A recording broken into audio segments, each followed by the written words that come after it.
how we would implement these two distinct strategies is a little bit like this. On the programmatic side, each year we would survey the volunteers for you to rank the various sectors of peacebuilding work in order of your priorities. And so, the reason for doing this, that we want to keep doing this, is that then we'll be able to establish an advisory council and develop legislation to serve the field. So in the last survey, you, the volunteer network, ranked international peacebuilding, conflict transformation on the ground in conflict zones as your priority 1, and youth violence and peace education coming in as a close second. But because the Youth Promise Act was already developed with input from the field, we went ahead and joined that, and I'm really happy that we're supporting other people's work in this way. But in the area of international peace building, we're still looking into what it is that the field and the experts of the field have to say about what the field needs overall. So we'll be actually establishing an international advisory council in the coming months, and the purpose of that is to really align behind either existing initiatives or to create an initiative that serves the field. And that's the programmatic piece, how we would move that forward. And when I look at the structural side, when you go out and lobby on the Department of Peace on Capitol Hill, most of the pushback or the questions or concerns were really about the structural side. And that there are staff inside of the main federal agencies that Department of Peace would be interfacing with, whether you're talking about the State Department or USIP, the U.S. Institute for Peace, or USAID, our Agency for International Development,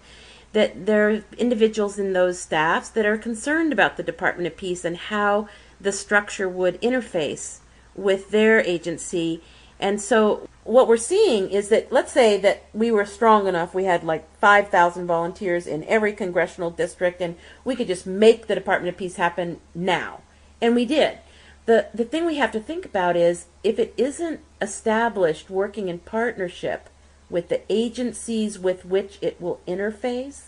its ability to manifest its purpose will be profoundly thwarted.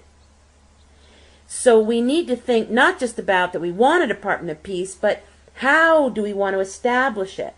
And we want to live and be the change in this structural conversation by hosting some roundtable discussions, really what we're going to call dialogues, where we say the dialogue is really about what's the best platform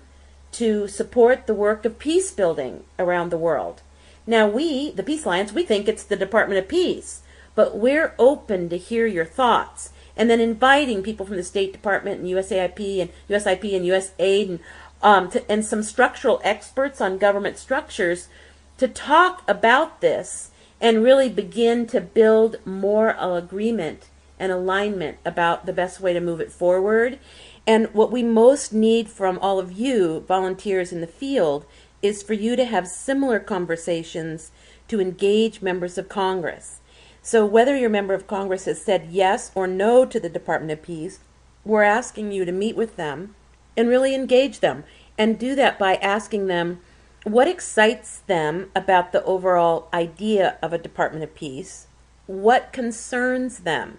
and what recommendations would they make for how to move a federal platform for serving the field of peace building forward.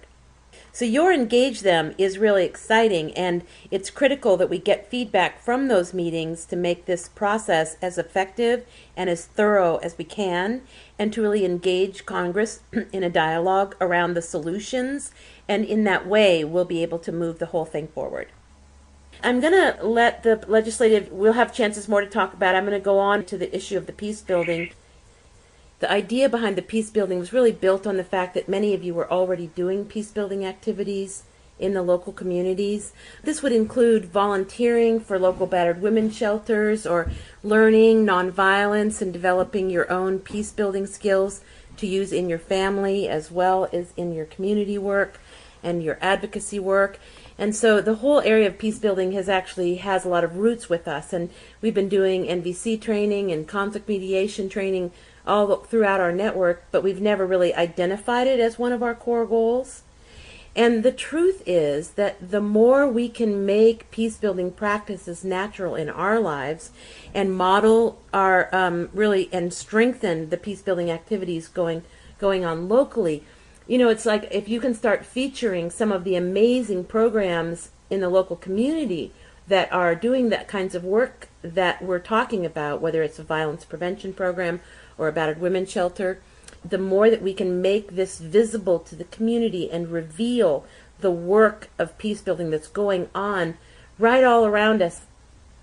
We also want to provide a way that we can, in the peace building field, that we can actually form partnerships and coalitions with people working on the ground in the field of peace building, internationally and domestically around all the different area topics, and that we actually form partnership with additional leaders in the field of peace building,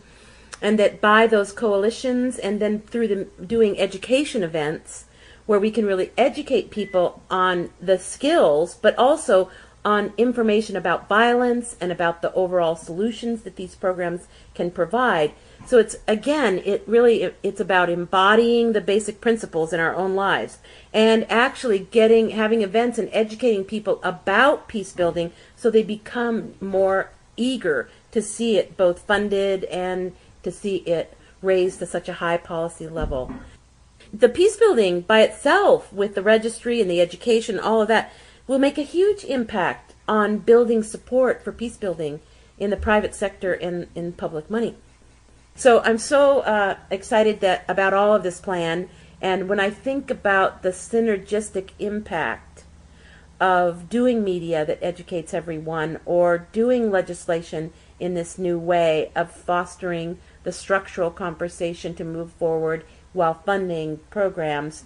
I think each piece of this plan has the potential to make an enormous impact by itself. And when I think of the synergistic impact of all of it together and how it would interface each other, like members of Congress meeting people in programs and all of these things, and how they would cross-pollinate and fertilize and really establish a momentum